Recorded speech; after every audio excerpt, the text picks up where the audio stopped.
Good evening, boys and girls, and welcome to episode 128. I can't count, seriously. 128 of Love at First Scent, with me, Persolaise, coming to you live from YouTube, and we're having tablet issues today. Okay, here we go, because I can't get the live stream on the tablet.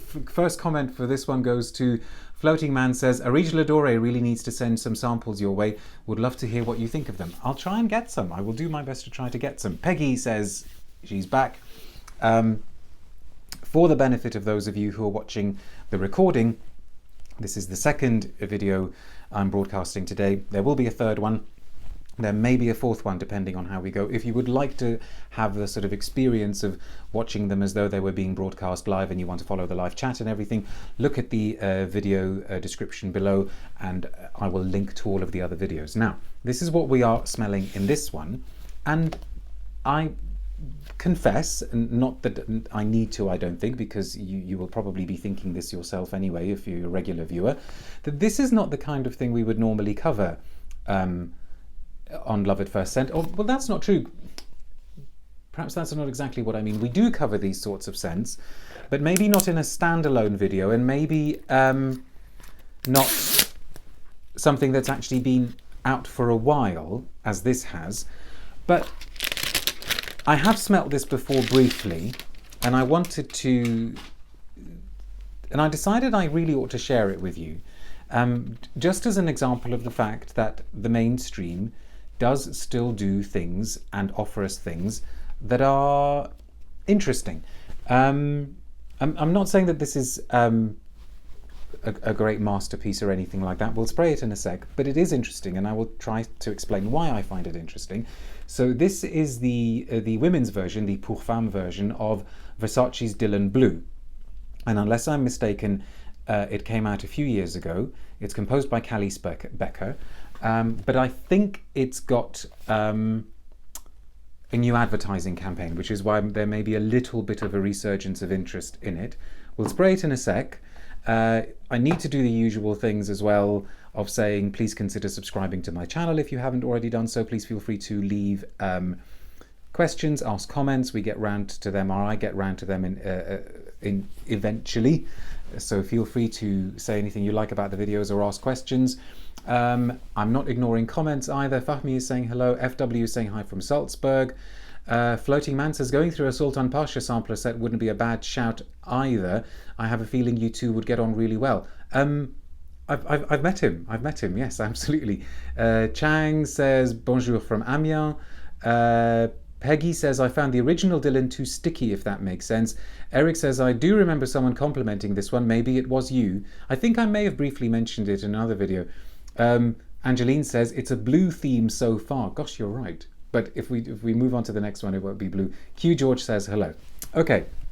Now, the men's version of Dylan Blue, which I think was the one that actually had the sort of louder ad campaign, I didn't care for at all. It was a completely predictable, generic, screechy, off-putting, mainstream, masculine. What was the other one that Versace did a few years before? Eros. With an ad campaign that was so ridiculously over the top, it was actually brilliant, I thought, but really, really diabolical perfume. This is a, I suppose by Versace standards, this is actually a very restrained bottle, isn't it? But it is very Versace. I can just imagine Madame Persolaise looking at this and saying she would like to have it. But let's spray, and I think I've already kind of hinted at why I think this is an interesting release when I said that it's made by Calice Becker. When I first smelt it, I didn't know that it was by Calice Becker, and I was sniffing it, as you do, and then somebody said, as part of this virtual event, said, oh, and this was made by Calice Becker, and I thought, no wonder this is striking a weird kind of chord. Okay, so what are we getting here? Now, see, even now smelling it again, and I haven't smelled it for a few weeks, I just think this is interesting. Becker's works are so luminous, says Eric. Yes, thank you.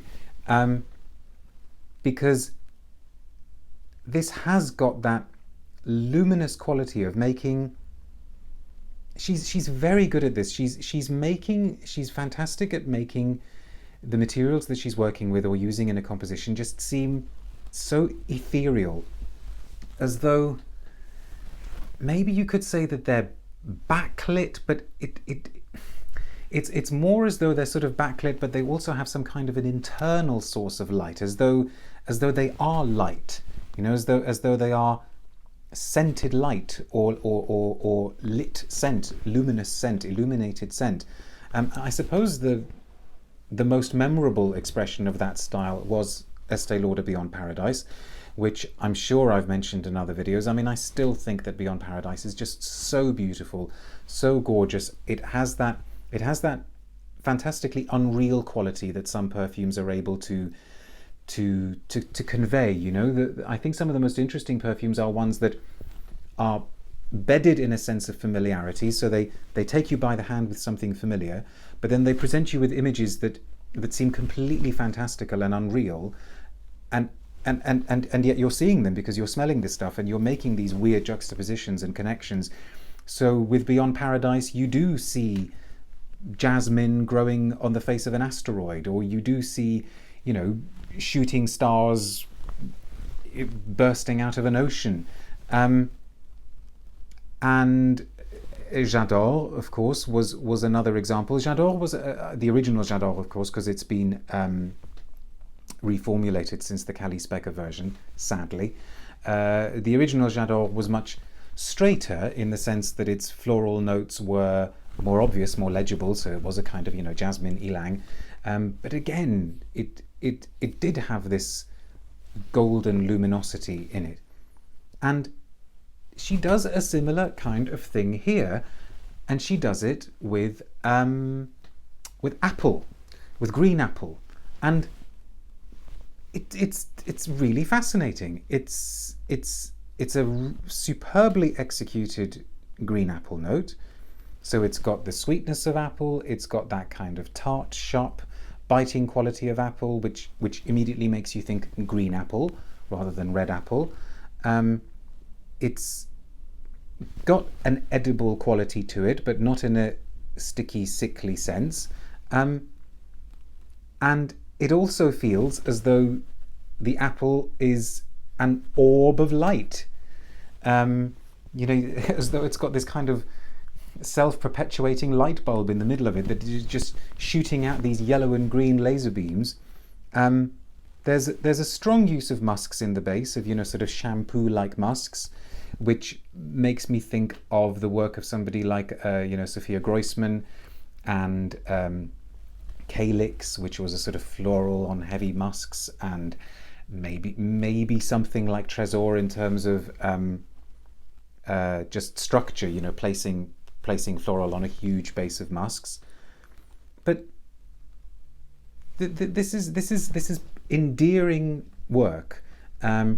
It's not especially edgy or adventurous or bold in the sense of something that you may want to reach for if you want some huge, smoky, spicy compositions. I'm not quite sure how it fits in with the idea of blueness, because actually it's apple green.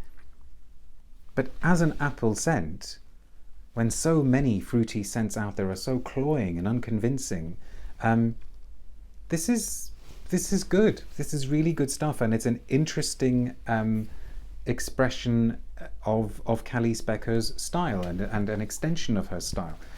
I've missed out a lot of comments, but that's because I didn't want to lose my flow. If I hope you don't mind. So Thea says, like the blue of the bottle. Q George says, sorry if it's been asked, which Versace fragrance do you like? But not many from the ones that are available at the moment. Sorry. You ought to do a perfumer focused series, says Lannon. Yes, that would be a fantastic idea, actually. I ought to do one or two best ofs. I've got some ideas to do some best ofs in October.